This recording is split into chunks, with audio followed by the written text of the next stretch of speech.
Prepare-se para questionar tudo o que você sabe sobre a noite de 14 de abril de 1912. A história oficial nos conta uma tragédia de arrogância humana. O maior navio do mundo, considerado inafundável, colide com um iceberg no Atlântico Norte e afunda, levando 1.500 almas para o fundo do mar, por causa de uma fatalidade da natureza e da falta de botes salva-vidas. É uma história triste, mas simples. Porém, e se eu te dissesse que essa versão pode ser a maior mentira do século XX? Existe uma teoria sombria, apoiada por evidências circunstanciais perturbadoras, que sugere que o Titanic não afundou por acidente. Segundo essa teoria, o naufrágio foi o assassinato em massa mais elaborado da história, planejado por um dos homens mais poderosos do mundo, para eliminar seus rivais financeiros e lucrar com um seguro bilionário. Bem-vindo ao lado oculto do Titanic, onde o gelo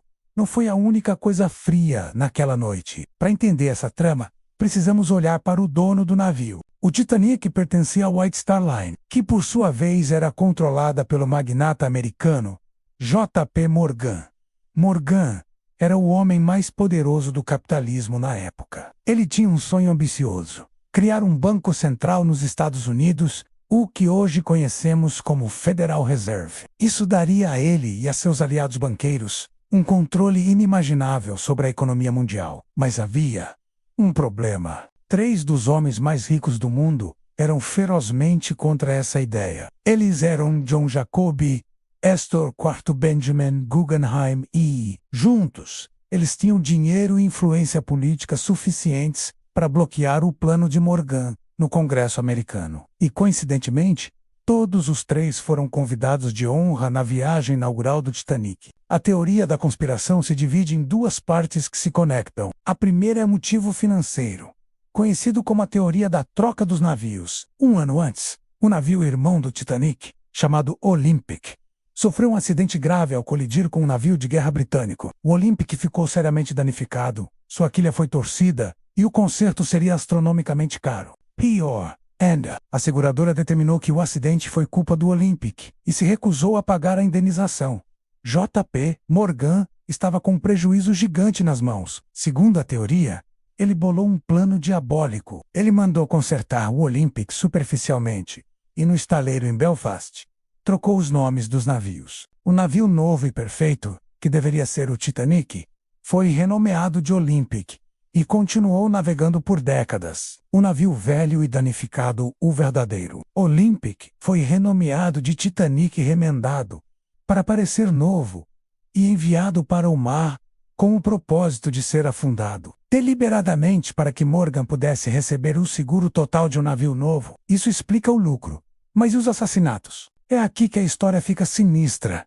J.P. Morgan deveria estar a bordo do Titanic em sua viagem inaugural. Ele tinha sua própria suíte de luxo reservada. Mas horas antes da partida, ele cancelou sua viagem alegando estar doente. Curiosamente, ele foi visto dias depois na França, em perfeita saúde, com sua amante. Além de cancelar, Morgan ordenou que sua coleção de arte inestimável, que estava no porão do navio, fosse retirada antes da partida. Ele sabia que o navio iria afundar, mas ele não avisou os seus rivais. Astor, Guggenheim e Strauss embarcaram, sem saber que estavam entrando em uma armadilha mortal. E então, entramos no ponto mais polêmico.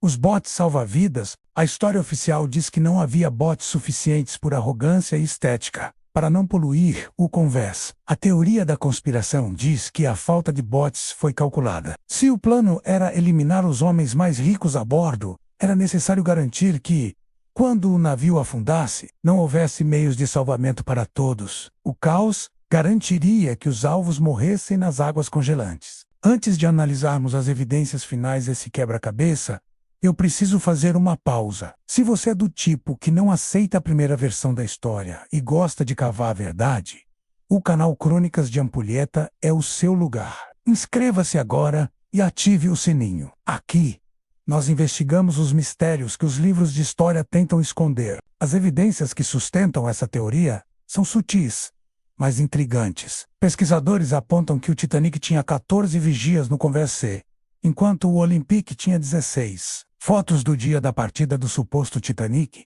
mostram 16 vigias, sugerindo que aquele era de fato o navio velho disfarçado. Além disso, o capitão Edward Smith, que comandava o Titanic, era um funcionário leal de JP Morgan há anos e estava prestes a se aposentar. Dizem que ele foi encarregado de levar o navio para uma rota cheia de icebergs e ignorar os avisos como seu último serviço ao patrão. Talvez em troca de uma aposentadoria gorda para sua família, sem saber que ele mesmo afundaria com o navio. No fim das contas, os fatos são assustadores. O navio afundou.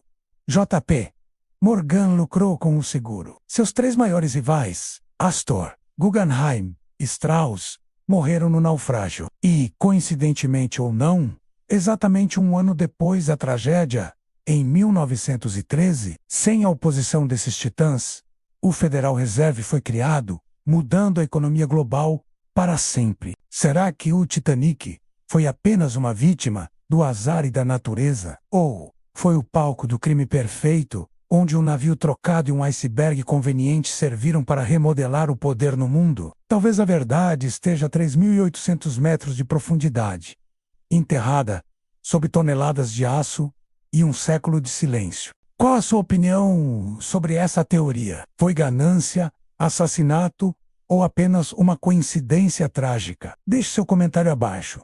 Quero saber o que você pensa. E se esse vídeo fez você duvidar da história oficial, deixe seu like e compartilhe. Eu sou o narrador das Crônicas de Ampulheta e te vejo no próximo mistério.